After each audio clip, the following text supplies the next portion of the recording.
Hello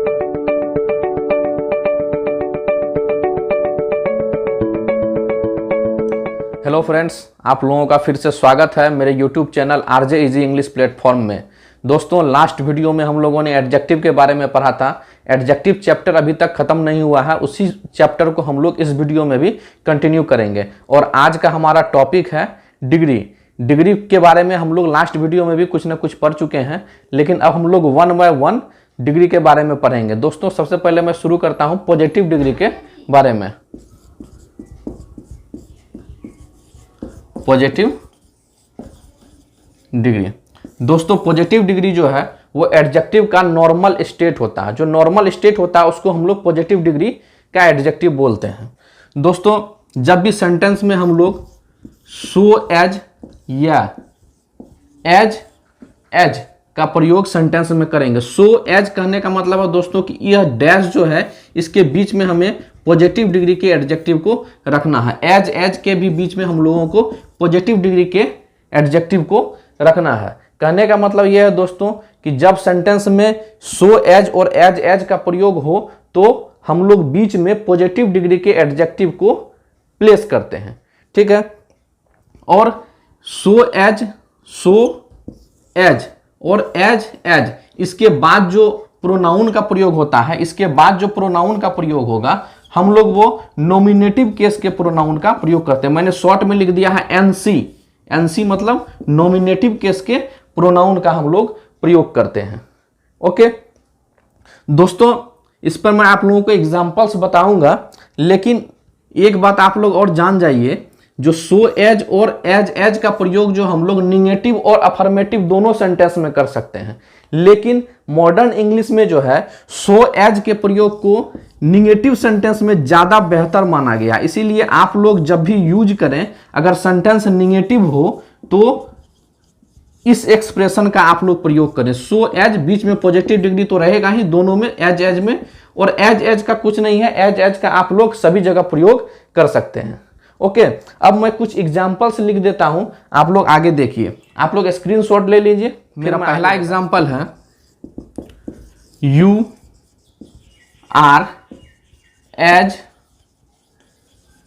handsome as he, ठीक है। Next example मैं लिखता हूं, he is not so good as I. तो दोस्तों, मैंने आप लोगों को यहां एज और सो एज दोनों का प्रयोग करके बता दिया। एज के बीच में मैंने प्लेस किया है हैंडसम, जो पॉजिटिव डिग्री का एडजेक्टिव है। उसी तरह मैंने यहां सो और एज के बाद प्लेस किया है गुड, ये भी पीडी में लिख रहा हूं, ये भी पॉजिटिव डिग्री का एडजेक्टिव है। ओके, और यहां आप लोग देख पा रहे होंगे, चूंकि यहां नोट लगा हुआ तो सेंटेंस निगेटिव हो गया, इसीलिए मैंने सो एज का प्रयोग इस सेंटेंस में किया। और इसके बाद मैंने नॉमिनेटिव केस, एज के बाद मैंने ही लिखा है। ही जो वो नॉमिनेटिव केस का प्रोनाउन है। उसी तरह similarly he is not so good as I लिखा है। आई भी जो है वो नॉमिनेटिव केस का प्रोनाउन है। ओके, अब आगे देखिए। अब दोस्तों हम लोग कंपैरेटिव डिग्री के बारे में जानते हैं।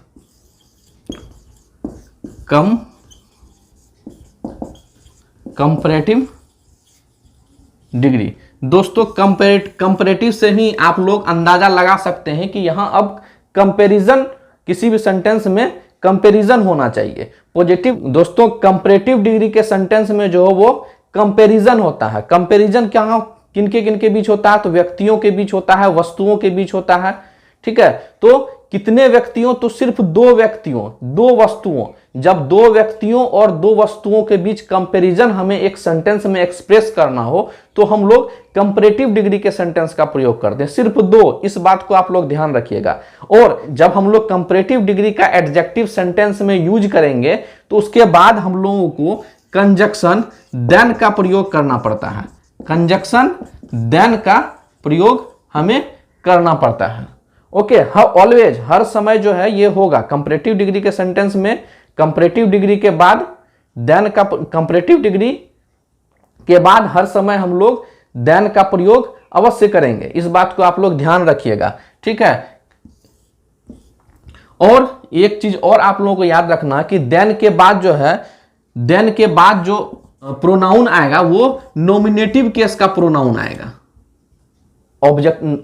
नॉमिनेटिव केस का प्रोनाउन और ऑब्जेक्टिव केस का प्रोनाउन, दोनों केस का प्रोनाउन हम लोग यूज करते हैं, लेकिन नॉमिनेटिव केस का प्रोनाउन तब यूज करेंगे जब सब्जेक्ट के बाद, आप लोग ध्यान से सुनिए, जब सेंटेंस में सब्जेक्ट के बाद इंट्रांजिटिव वर्ब का प्रयोग हो। इंट्रांजिटिव और ट्रांजिटिव मैंने आप लोगों को अपने पिछले वीडियो में भी बता दिया है। आप लोग अगर उस वीडियो को नहीं देखें तो उस वीडियो को देखें, मैं फिर से भी शॉर्ट में बता दूंगा कि जब सेंटेंस में सब्जेक्ट के बाद इंट्रांजिटिव वर्ब का प्रयोग हो तो हम लोग कंपैरेटिव डिग्री के सेंटेंस में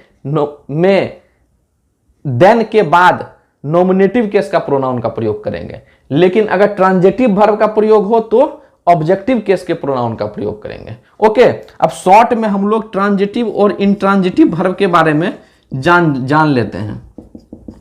ट्रांजिटिव और इंट्रांजिटिव।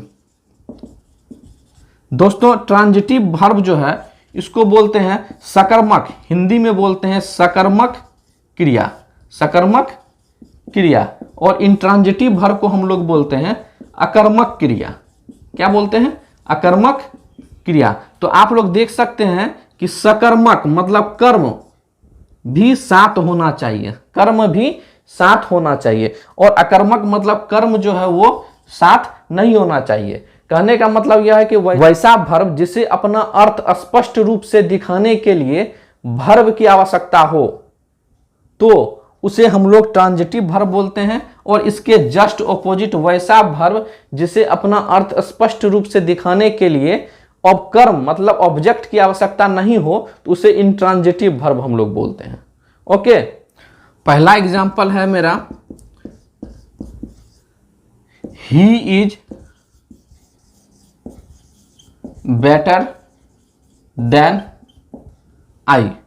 तो दोस्तों यहां पे हम लोग देख सकते हैं कि सब्जेक्ट के बाद जो इज जो है वो इंट्रांजिटिव वर्ब के रूप में फंक्शन कर रहा है, इसीलिए इसके देन के बाद जो है, कंजक्शन देन के बाद जो है वो नॉमिनेटिव केस के प्रोनाउन का प्रयोग किया गया है।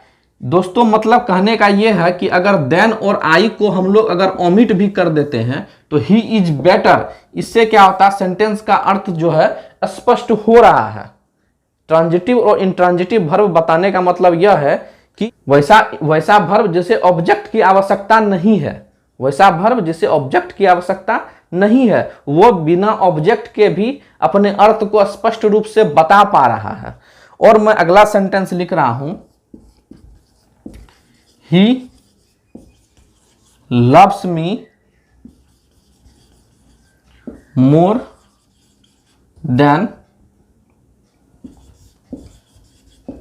यू। ठीक है, he loves me more than you. यहां दोस्तों देखिए क्या हो रहा है कि यहां देन के बाद जो है, यहां देन के बाद जो है ऑब्जेक्टिव केस के प्रोनाउन का प्रयोग हुआ है। ठीक है, यू का नॉमिनेटिव केस और ऑब्जेक्टिव केस सेम ही होता है। ठीक है, मैं एक और एग्जांपल आप लोगों को लिख देता हूं, you love him more than me. तो यहां देखिए दोस्तों, ही का जो ऑब्जेक्टिव केस हिम है और आई का ऑब्जेक्टिव केस क्या है, मी है।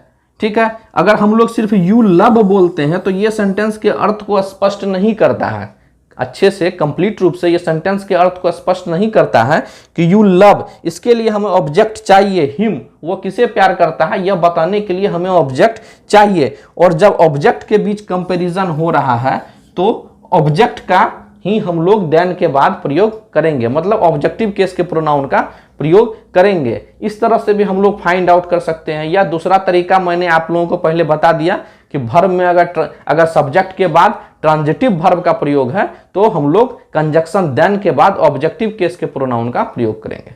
ओके, चलिए अब हम आगे चलते हैं। दोस्तों अब मैं जो आप लोगों को बताने जा रहा हूं वो एग्जाम में काफी पूछता और काफी इंपॉर्टेंट है, इसीलिए आप लोग ध्यान से इसे देखिए। Rani is the better of the two girls. Okay, तो दोस्तों इस सेंटेंस में आप लोग देख पा रहे होंगे कि बेटर, बेटर जो हुआ कंपैरेटिव डिग्री का एडजेक्टिव है, इसके पहले मैंने दी लगा दिया। और आप लोग इस चीज को हर समय याद रखिएगा कि नॉर्मली कुछ ये एक तरह से एक्सेप्शन है, इसीलिए बेटर के आगे में दी लग गया है, मतलब कंपैरेटिव डिग्री के आगे में दी का प्रयोग किया गया है। लेकिन कंपैरेटिव डिग्री के आगे में कभी भी हम लोग दी का प्रयोग नहीं करते हैं। दी का प्रयोग हम लोग सुपरलेटिव डिग्री के एडजेक्टिव के पहले करते हैं। कंपैरेटिव डिग्री के एडजेक्टिव के पहले हम लोग दी का प्रयोग नहीं करते हैं। इस चीज को आप लोग ध्यान रखिएगा। और कंपैरेटिव डिग्री के बाद कंजक्शन देन का प्रयोग करते हैं। और यहां आप लोग देख पा रहे होंगे कि बेटर के बाद ऑफ का प्रयोग कर दिया गया है, वो भी रूल के ऑपोजिट। इसीलिए मैंने पहले आप लोगों को बताया कि यह काफी इंपॉर्टेंट है, इसलिए कि एक स्ट्रक्चर आप लोगों को याद रखना होगा कि the plus comparative degree plus of plus the two plural noun या प्लूरल नाउन या प्लूरल प्रोनाउन, इस तरह से। तो हम लोग ये स्ट्रक्चर है, इस स्ट्रक्चर को आप लोग याद रखिए, बहुत ही इजी है। एक दो बार इस पे प्रॉब्लम सॉल्व करने पे आप लोगों को स्ट्रक्चर अच्छे से याद हो जाएगा। तो दोस्तों स्ट्रक्चर यह है कि कंपैरेटिव डिग्री के आगे में दी, यह कब होता है? जब सेंटेंस में सिलेक्शन का भाव एक्सप्रेस हो। सिलेक्शन का भाव एक्सप्रेस होने का मतलब यह है कि जैसे मैंने यह सेंटेंस लिखा है, Rani is the better of the two girls, मतलब रानी जो है वो दो लड़कियों में बेटर है। तो यहां क्या हो रहा है? एक सिलेक्शन का भाव हो रहा है कि उस दोनों में से हम लोग सिलेक्ट कर पा रहे हैं कि कौन सी लड़की अच्छी है, तो वो रानी जो है वो बेटर है। ठीक है, तो सेंटेंस में जब सिलेक्शन का भाव एक्सप्रेस हो तो हम लोग कंपैरेटिव डिग्री के आगे दी का प्रयोग करते हैं, उसके बाद ऑफ का प्रयोग करते हैं। और मैंने पहले ही आप लोगों को बता दिया कि दो व्यक्तियों या वस्तुओं का तुलना करने के लिए हम लोग कंपैरेटिव डिग्री के एडजेक्टिव का प्रयोग करते हैं। और दी टू है तो जाहिर सी बात है यहां पे प्लूरल नाउन या प्लूरल प्रोनाउन का प्रयोग हम लोग करेंगे। ओके, इसीलिए मैंने ये सेंटेंस लिखा है, इसका आप लोग स्क्रीनशॉट ले लीजिए, फिर मैं आप लोगों को आगे बताता हूं। एक और एग्जांपल देखते हैं। He was the more intelligent of the to boys. ठीक है, इसको मैं यहां से साफ कर देता हूं ताकि आप लोगों को अच्छे से दिखे, है ना। He was the more intelligent of the to boys. यहां आप लोग देख पा रहे हैं कि मोर इंटेलिजेंट, ये जो कंपैरेटिव डिग्री का एडजेक्टिव है, इसके पहले मैंने दी का प्रयोग कर दिया, उसके बाद मैंने कंजक्शन देन का प्रयोग नहीं किया, बल्कि किसका प्रयोग किया? ऑफ का प्रयोग किया। ऑफ द टू बॉयज, ये प्लूरल नाउन का यहां प्रयोग किया गया। तो यहां भी क्या हो रहा है? सिलेक्शन का भाव एक्सप्रेस हो रहा है इस सेंटेंस में। इसीलिए यह स्ट्रक्चर जो है मैंने आप लोगों को बताया वो बहुत ज्यादा इंपॉर्टेंट है। इसीलिए आप लोग एक दो प्रॉब्लम तो मैं इस पे सॉल्व करवाऊंगा ही, आप लोग भी एक अपने से कुछ प्रॉब्लम सॉल्व कर लीजिएगा ताकि आप लोगों को आगे कोई दिक्कत ना हो। अब आगे हम लोग पढ़ते हैं सुपरलेटिव डिग्री के बारे में। सुपरलेटिव डिग्री के बारे में दोस्तों, सुपरलेटिव डिग्री जो है वो हाईएस्ट क्वालिटी को एक्सप्रेस करता है। ठीक है, सुपरलेटिव डिग्री जो है वो हाईएस्ट डिग्री ऑफ क्वालिटी को एक्सप्रेस करता है। ठीक है, और मैंने आप लोगों को बता दिया था पहले ही कि कंपैरेटिव डिग्री में हम लोग कंपैरिजन दो के बीच करते हैं, लेकिन सुपरलेटिव डिग्री में जो हम लोग कंपैरिजन करते हैं तो दो से अधिक व्यक्ति हो या वस्तु हो, दो से अधिक व्यक्तियों या वस्तुओं के कंपैरिजन के लिए हम लोग सुपरलेटिव डिग्री का प्रयोग करते हैं। ठीक, जैसे एग्जाम्पल मैं लिख के बता रहा हूं, she is the most beautiful girl in the class. यहां आप लोग क्या देख पा रहे हैं कि क्लास में तो बहुत सारे स्टूडेंट्स हैं, तो उसमें बताया जा रहा है कि ये बहुत जितनी भी लड़कियां हैं वो सभी लड़कियों में सबसे ज़्यादा सुंदर है, सबसे ज़्यादा सुंदर है। और सुपरलेटिव डिग्री के एडजेक्टिव के पहले हम लोग दी का प्रयोग करते हैं, तो वो भी आप लोग देख पा रहे हैं कि मैंने दी का प्रयोग किया है। ओके, एक और एग्जांपल लिख रहा हूं, he is the cleverest, clever तेज जो होता है, he is the cleverest of all his 3 brothers.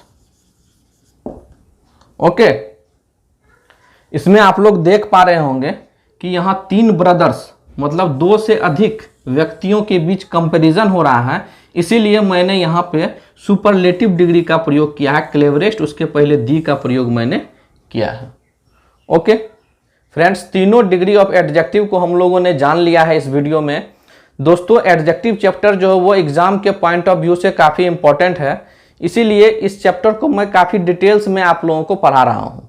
इसीलिए आप लोग जो भी मेरा वीडियो मिस कर गए हैं इस चैप्टर पे, वो वीडियो आप जो है मेरे चैनल पर जाकर देख सकते हैं, काफ़ी इंपॉर्टेंट वीडियो है। और मैं आप लोगों को बता दूं कि एग्जाम में एडजेक्टिव से काफ़ी क्वेश्चंस पूछे जाते हैं, इसीलिए मैं चाहता हूं कि कुछ भी पार्ट छूट नहीं जाए जिससे एग्जाम में आप लोगों को कोई प्रॉब्लम हो। इसीलिए मैं कोशिश कर रहा हूं कि मैं सभी पार्ट को कवर करूं। इसी तरह आप लोग देखते रहें हमारा YouTube channel RJ easy English platform. अगर चैनल को लाइक नहीं किया है, सब्सक्राइब नहीं किया है, तो चैनल को सब्सक्राइब करें, वीडियो को लाइक करें और शेयर करें, अपने दोस्तों तक पहुंचाएं। आपका बहुत बहुत धन्यवाद।